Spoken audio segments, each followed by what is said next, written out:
ఎన్నో ఏళ్లుగా పెండింగ్ లో ఉన్న ప్రాజెక్టు పనుల్లో టీడీపీ ప్రభుత్వం అధికారంలోకి వచ్చిన తర్వాత కదలిక వచ్చిందన్నారు చంద్రబాబు. ఎప్పుడూ జరగని పని తాము అధికారంలోకి వచ్చాక జరుగుతోందని చెప్పుకొచ్చారు. ప్రజలు గుర్తుపెట్టుకోవాల్సిన అవసరం ఉంది. తెలుగుదేశం ప్రభుత్వం రాష్ట్ర భవిష్యత్తు కోసం అహర్నిశలో పనిచేస్తున్నాం.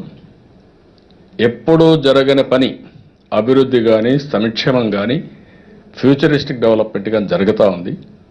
జరిగినప్పుడు జరుగుతున్నప్పుడు చూసి ఓర్వలేని కొన్ని పార్టీలు, కొంతమంది వ్యక్తులు, వాళ్ళకి ఉద్యోగం కావాలి, ఓట్లు కావాలి, లేకపోతే భవిష్యత్తులో వాళ్ళ పార్టీలో పోటీ చేసేదో చేయాలి, దానికోసం ప్రజలను వాడుకోవాలని ప్రయత్నం చేస్తున్నారు. ఐఎమ్ రిక్వెస్టింగ్ ఆల్ యూత్, ఈరోజు ఒక పోలవరం ప్రాజెక్టుకి 35-40 వేల కోట్లు కావాలి. ఆ విషయాలు గుర్తుపెట్టుకోవాల్సిన అవసరం ఉంది. ఒక ప్రాజెక్టే కాదు, ప్రతి ఒక్క ప్రాజెక్టు ప్రత్యేక హోదాకి ఇచ్చేటన్నీ ఇస్తామని చెప్పిన తర్వాత ఈఏపీ ద్వారా మనకు వచ్చే సెంట్రల్లీ స్పాన్సర్ స్కీమ్స్ అన్నీ ఇస్తామని చెప్పిన తర్వాత నేను ఒప్పుకున్నాను. డెఫినెట్గా అన్యాయం జరిగితే నేనే గట్టిగా పోరాడతా. నాకేం మొహమాటం లేదు. నాకేమి ఎక్కడ ఇప్పుడే కాదు, ఎప్పుడూ నాకేం భయం లేదు, మొహమాటం లేదు. నిర్మోహమాటంగా చెప్పగలుగుతాను, నిర్మోహమాటంగా అడగగలుగుతాను.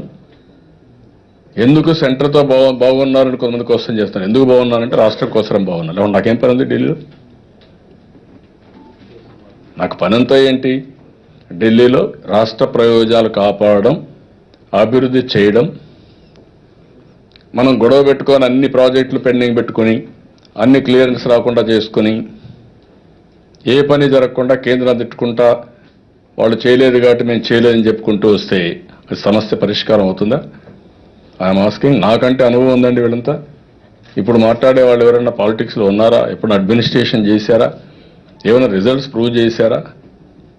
ఎక్కడన్నా ఫలితాలు రాబట్టినటువంటి ట్రాక్ రికార్డు వీళ్ళకుందా? మరి అంత ఈజీ కాదు కదా రాజకీయం అంటే, డెవలప్మెంట్ అంటే. చాలామంది మాట్లాడతారు, ఎలక్షన్లో ఎక్కువ కూడా మాట్లాడచ్చు, కానీ చేసి చూపించాలి కదా. దొంగ లెక్కలు రాసేదానికి ఒక అతనికి బాగా అనుభవం, నేరాలు చేయడానికి బాగా అనుభవం. ఇక్కడ కూడా వచ్చి నేరాలు చేసే పరిస్థితికి వస్తున్నారు, గొడవలు చేయడానికి రెడీ అవుతున్నారు. టేకర్స్ లేరు వీళ్లకు, ఉంటే ఏడు కూడా చేసేవాళ్ళు. నా గవర్నమెంట్లో అవన్నీ జరగవు, ఫర్మ్గా ఉంటాను. ఇప్పుడు ఏం కొత్త స్లోగన్ వచ్చింది, కులాలు, ప్రాంతాలు, మతాల మధ్య చిచ్చులు పెట్టాలి.